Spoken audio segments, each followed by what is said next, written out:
transcending history and the world, a tale of souls and swords eternally retold. Soul Edge, a legendary sword and devourer of souls. Buried in the darkest reaches of history, it was brought back to light in the 16th century. The notorious pirate Cervantes claimed the sword as his own, setting everything into motion. Soul Edge adapted itself to its new owner by splitting into two. Possessed by the evil weapons, Cervantes began a bloody reign of terror, slaying all those seeking the swords without prejudice. Cervantes was eventually undone. Under the protection of Hephaestus, the god of smithing, a female warrior named Sophitia was able to destroy one of the swords. Shards of the blade flew and lodged into her body, causing near mortal wounds. Seeing his chance, Cervantes raised his sword to deliver the final blow. Suddenly, there appeared a ninja known as Taki, who rescued the wounded warrior. Taki defeated Cervantes in a battle to the death before carrying the injured Sophitia away. However, one of Soul Edge's two blades still remained. Perhaps it was fate. The blade fell into the hands of Siegfried, whose mind was twisted and unwell.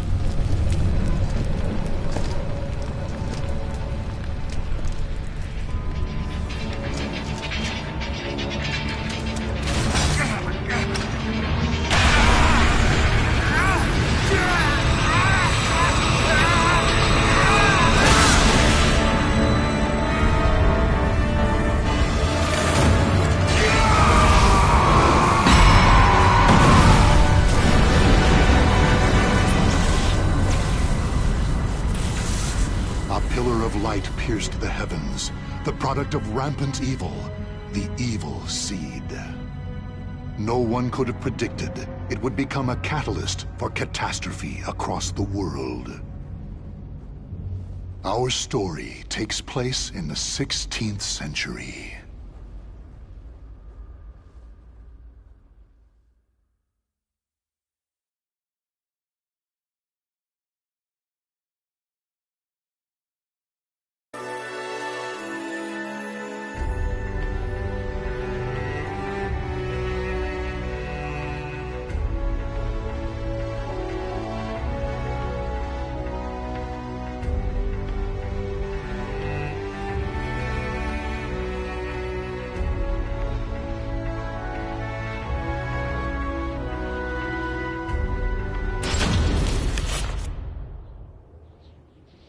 A tragedy befell this place.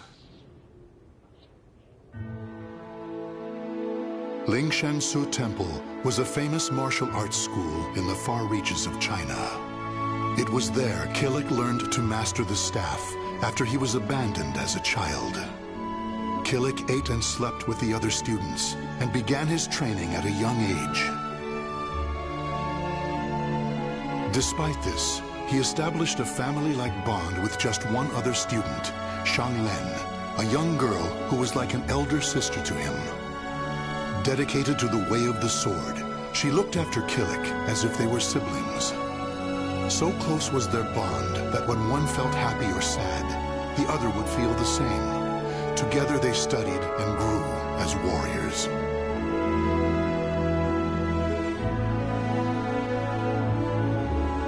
The years passed by.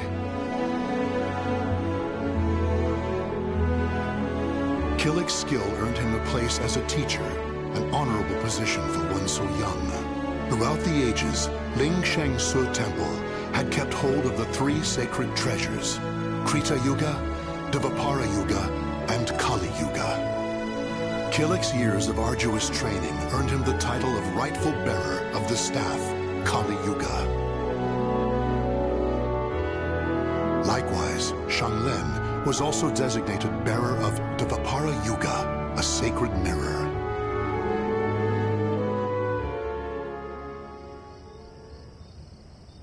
Our story begins on the night before the ritual for passing the treasures on to their new masters. Shang Len, can I ask you something? Sure. How come you were chosen to bear Devapara Yuga? I thought you'd get Krita Yuga. After all, you've dedicated your life to the sword. Kilik, this is not easy for me to talk about, but I'm going to try. The Krita Yuga, it's no longer at Ling Shang-su. The sword has been gone for more than a decade. All that's left is the Kali Yuga and the Devapara Yuga. Really? Surprised? Well, there's more. The one who stole the Krita Yuga was none other than my father. That's why I don't have the right to bear it. If I were to accept the sword, everyone would be up in arms. That's why, even though it was offered to me, I decided to decline. Of course, I love Ling Shang-su, and I do wish to see my studies through to their conclusion. It's just... I just don't want the sacred treasures, or my status as a sacred bearer, or anything else to hold me back. You know what the monks say. Fate is carved with your own hands. When I spoke to them about that, they decided to let me bear Devapara Yuga instead. Now I can feel proud that I'm a sacred bearer just like you. You know something, Kilik? What?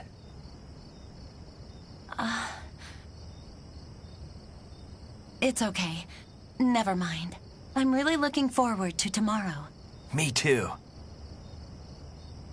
And so it was, Kilik and Xianglen were set to attend the official ritual for becoming sacred bearers.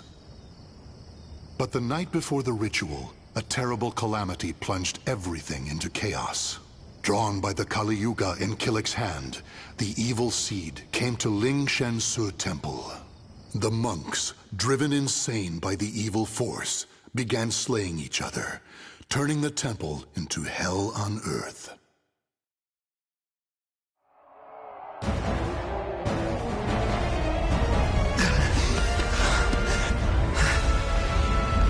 What have I done?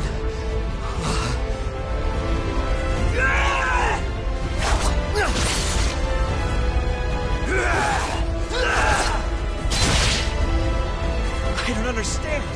Everyone, stop this madness!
It's kill or be killed!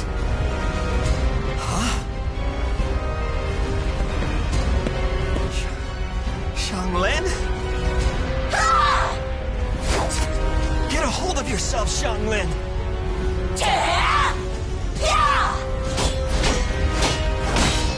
Xianglen!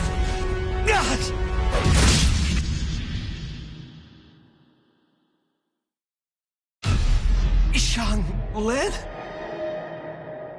Ah!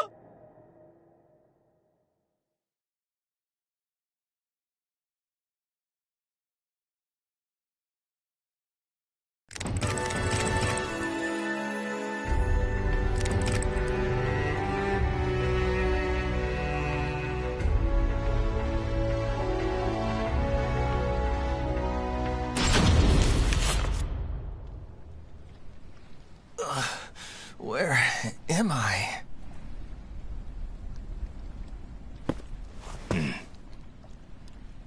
Did you save me? Who are you? You have yet to recover from your injuries. Rest. And that mirror, Devapara Yuga. Wear it always. There will be grave consequences if you do not. Understand?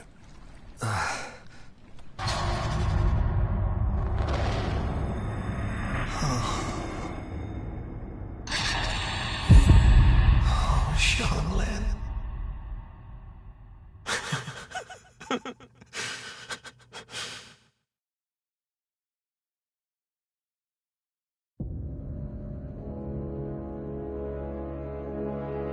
So, the power of Devapara Yuga saved me. That means Xianglin. She gave it to me. She sacrificed her life for me.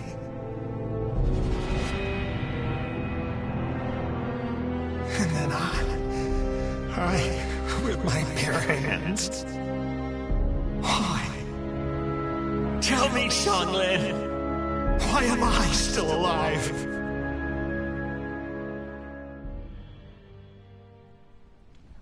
Have you not realized yet?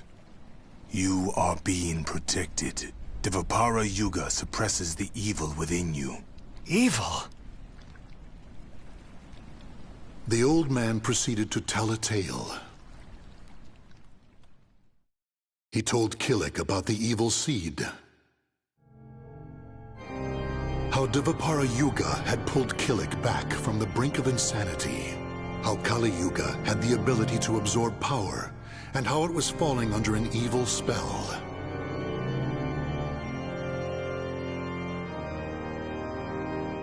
And finally, he told Kilik about Soul Edge. Your fate will be set in stone the moment you lose your will to live. Your soul will be swallowed whole by your destiny, leaving behind but a rotten corpse. That is but one path you may take. But perhaps it is the path you wish to take, to submit to that evil sword and its wicked power. Is that what you wish? To become a thrall? Do you see? All is in your hands. Xianglin, she told me fate is carved with your own hands. Xianglin gave her life so I could live. That leaves me only one choice. From that day forth, Kilik bore the heavy weight of his karma. As Xianglin's slayer and the last living member of Ling Shengsu, he chose to face his cruel fate head-on.